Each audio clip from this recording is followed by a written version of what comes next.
E no sábado venceu o Operário por 3-1. O jogo foi na Arena da Baixada. Alexandre Senechal. Boa tarde, Linhares. Boa tarde a todos aí no nosso estúdio e também ao nosso ouvinte aqui na Jovem Pan News, tanto no rádio, no 107.1, como também no nosso YouTube, no Jovem Pan Grupo RIC. Furacão venceu mais uma no Paranaense. 8 vitórias em 9 jogos. O Atlético é o líder com 25 pontos conquistados. Já está classificado, já está garantido entre os 3 primeiros colocados do Campeonato Paranaense. E, claro, quer terminar a competição em primeiro lugar para, numa eventual final, decidir na Arena da Baixada, junto com o apoio de sua torcida. Neste sábado, com transmissão da Jovem Pan News FM, o Furacão virou para cima do Operário, venceu por 3-1. Gols de Eric, Pablo, o artilheiro do Paranaense, com 7 gols agora marcados, e também um gol do Coelho, contando com um desvio no zagueiro, a bola que morreu no fundo das redes, para decretar o 3-1 na Arena, mais uma vitória do Atlético. O jogo foi mais difícil do que o placar mostra. O Furacão saiu atrás numa falha do Pedrinho, que tentou sair jogando. A gente já vai ouvir o Paulo Turra falando sobre isso, que resultou, no primeiro gol do Operário, marcado pelo Rafael Lucas. Rafael Lucas é aquele, ex-Curitiba, torcedor do Curitiba conhece bem o atacante do Operário. E depois teve força para empatar, ainda no primeiro tempo, com um gol de cabeça do Eric. No segundo tempo, Pablo apareceu após uma boa tabela com o Terans, fez o segundo gol do Atlético de esquerda. Nesse momento, o Furacão já estava com 1 a mais na partida, após a expulsão do Jonathan Costa, logo no comecinho do segundo tempo. E aí o Coelho fez o 3-1, decretou o placar final. Para o técnico Paulo Turra, esse foi o confronto mais difícil do ano, o que o Atlético encontrou mais dificuldades após sair atrás mais uma vez do placar. Já tinha acontecido isso também contra o São Joséense, mas o Atlético teve forças para virar, e contra o Coritiba no empate por 1-1 na Arena. O único tropeço, tropeço entre aspas, claro, porque o empate no clássico mesmo, sendo na Arena da Baixada, não é um resultado que dá para cravar como tropeço. Mas o técnico Paulo Turra falou sobre esse confronto e analisou mais uma vitória do Furacão no Campeonato Estadual. Foi um grande teste para a gente. A equipe adversária é uma equipe muito boa, nós sabíamos disso, os jogadores também sabiam pelas informações que nós passamos. Fizemos um jogo onde que foi muita trocação, que eles é um time bem agressivo, um time com jogadores rápidos na frente, e não só. Mas nós, dentro da nossa realidade, dentro do nosso padrão, a gente conseguiu suportar. Tivemos oportunidade de fazer os gols, fizemos 3, poderíamos ter feito mais também. Então foi um jogo que, na minha avaliação, assim, foi o melhor teste até hoje. E nós sabíamos que nessa reta final de campeonato aí nós iríamos pegar jogos difíceis, como aconteceu contra o Cianorte, Curitiba, Cianorte, e agora o Operário. Então, os jogadores estão de parabéns, porque com todas as dificuldades, não é fácil encaixar numa equipe que joga com uma linha de 5, 3 zagueiros mais 2 laterais que são alas extremamente ofensivos. Não é fácil. Ou tu espelha, ou no caso, como nós fizemos, não foi assim. Então tu tem alguma dificuldade. Então foi um aprendizado que nós tivemos, mas os jogadores estão de parabéns, que superaram as dificuldades. Saímos atrás do marcador, em casa, na nossa casa, que nós somos muito fortes. E foi aquilo que o Pablo falou no final aí. Aqui nós somos muito fortes e não é fácil vencer o Atlético. E hoje ficou mais uma vez provado. Comentei agora há pouco sobre a falha do Pedrinho, O Pedrinho tentou sair jogando. A gente faz um levantamento sobre os gols sofridos, os gols feitos também pelo Atlético, Os números do Atlético na temporada. E o Pedrinho, dos 6 gols que o Atlético tomou no ano, falhou em 2 já, e ainda teve um terceiro que foi nas costas dele. Claro, o mérito do Caio César do Curitiba, mas o Pedrinho falhou contra o Foz do Iguaçu, o gol do Ramon, na vitória por 3-1, falhou de novo agora, 2 jogos na Arena, agora novamente contra o Operário, também vitória por 3-1, nessa o Atlético teve que buscar a virada.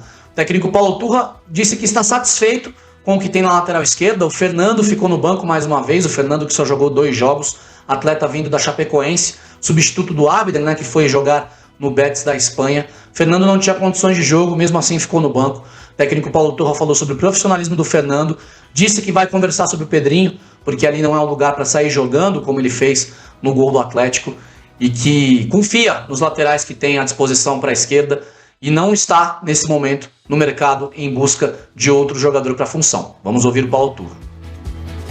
O Fernando, vale ressaltar que ele foi muito profissional hoje, que ele está com uma batida no tornozelo, né? E ele prontamente, não, eu vou, porque nós estávamos sem o lateral direito, o Matson, né? Que também está no departamento médico, então a gente não tinha lateral no banco, e nós conversamos com ele, e ele prontamente, não, eu vou, professor, eu vou, se precisar pode contar comigo, ponto. Então é um grande jogador, é um jovem, como também é o Pedrinho. É um jovem que tem um potencial enorme. E aí entra naquilo que eu acabei de falar, que eu como treinador, juntamente com a nossa comissão técnica, a gente vai lapidando esses jogadores. Errou. Mas eu não posso...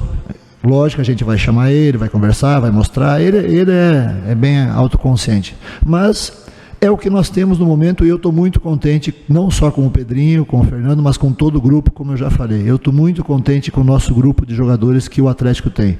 Eu acredito fielmente que esse grupo de jogadores vai fazer um grande ano. Então, o Pedrinho errou, cabe a eu, como treinador, conversar com ele, mostrar os erros e convencer ele que tem momentos que não é para driblar naquela zona que ele está ali, tem que driblar lá na frente, que ele tem muita qualidade, mas mesmo assim, com todas as vaias, ele é um jogador de personalidade. No segundo tempo ele fez um grande segundo tempo, chutou a gol, chegou no fundo, cruzou, então pronto, é o equilíbrio, é um patrimônio do clube, é um jogador muito profissional, e a gente está aí para ajudar ele nesse momento.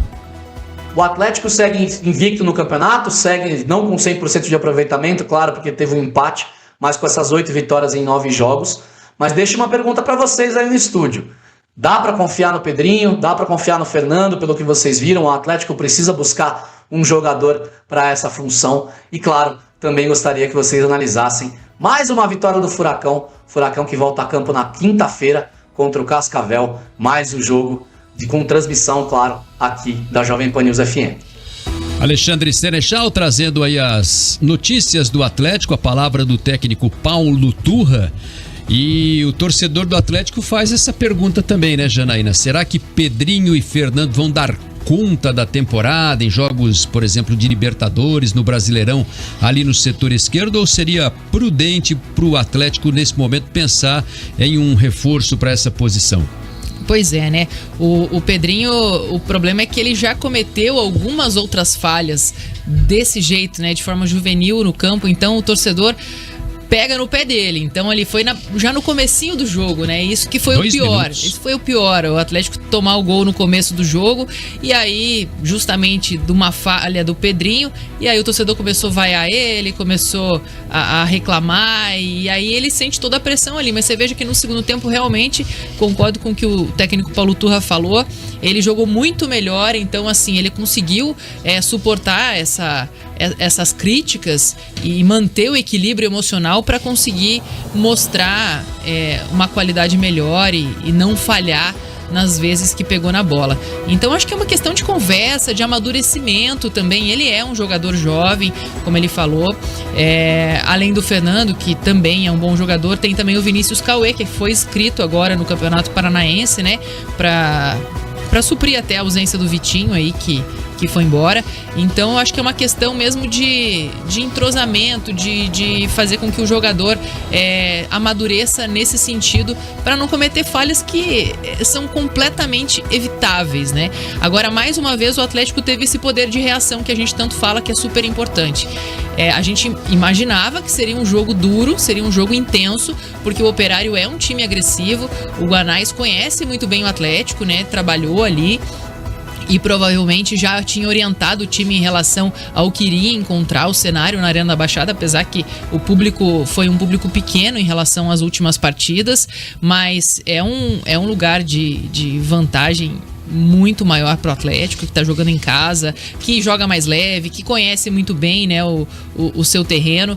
E o Guanais orientou o time da seguinte forma: é aquele momento inicial para se adaptar o mais rápido possível em relação ao gramado, que é mais rápido do que o Operário está acostumado a jogar em Ponta Grossa, e manter o comportamento do time no Campeonato Paranaense, que é esse comportamento de posse de bola, de intensidade, de buscar a jogada, né, de criar as oportunidades oportunidades sem esperar chances no contra-ataque. Foi essa a postura do Operário. O jogo foi muito equilibrado no primeiro tempo, mas porque o Atlético equilibrou as ações, porque o Operário chegou mais vezes com perigo ao gol do Atlético, e aí também mérito pro Léo Link, que fez boas defesas. Ele substituiu o Bento, né, que é um goleiraço que vem mostrando muito potencial e é mais um jogador, né, do celeiro aí de goleiros do Atlético. E o Léo Link, eu achei muito pura a entrevista dele depois, super emocionado por ter conseguido, né, ajudar o Atlético a vencer na partida, ressaltando muito a questão da união do grupo. Então é muito legal, né, ver como os outros jogadores inspiram ele e como passam confiança para ele. Inclusive o próprio goleiro Bento, né, que falou: vai lá, Léo, aproveita a oportunidade, né? O Bento foi poupado por conta de um desgaste muscular, então o Léo substituiu ele. Imagine, né, para goleiro que espera ali às vezes 6, 7, 8, 10 meses uma oportunidade para entrar em campo e às vezes cai numa pressão porque enfrentou um adversário muito bom, que é o Operário, no Campeonato Paranaense. Então, mérito para ele aí que em algumas boas chegadas do Operário, ele fechou a meta e defendeu a queima-roupa ali, algumas chegadas do Operário. O Rafael Lucas do Operário, né, lembrando que é aquele Rafael Lucas revelado pelo Coritiba, que teve poucas oportunidades no Coritiba, né? Ele sempre reclamou disso. Ele foi campeão paranaense em 2013, ele foi artilheiro em 2015 pelo Coritiba, depois foi pro Goiás, também foi campeão goiano lá. Então é um jogador bem conhecido da torcida do Coritiba, que agora veste as cores do Operário, inclusive em todas as vezes que saem as escalações aí do Operário, ele é o garoto propaganda ali, ele que aparece. Então é um jogador que tem experiência, né? Apesar de ser jovem, tem 29 anos, mas é um jogador que conhece muito bem o campeonato estadual e abriu o placar aí pro Operário, botando pressão em cima do rubro-negro.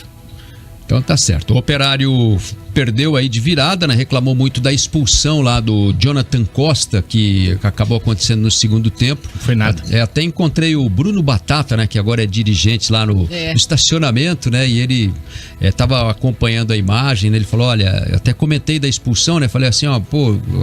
Encontramos ele em Maringá também. Atitude infantil lá do jogador. Ele falou assim, pô, mas não foi nem falta, né? Porque lá de cima da cabine deu a impressão de que... Ele até ficou magoado, demorou pra sair do gramado. Né? Ele ficou inconformado lá com a expulsão. A imagem perto ali é absolutamente nada. E a expulsão mudou completamente o panorama do jogo, né? Como aconteceu no Coritiba e Cianorte. Naquele momento da expulsão, o Atlético conseguiu o caminho aberto, assim. Claro que teve ali, né, o Fernandinho, que fez muita diferença, conseguiu alçar bolas, conseguiu criar pela lateral esquerda, mas mesmo assim a desvantagem numérica já no comecinho do segundo tempo pesou contra aí o Operário.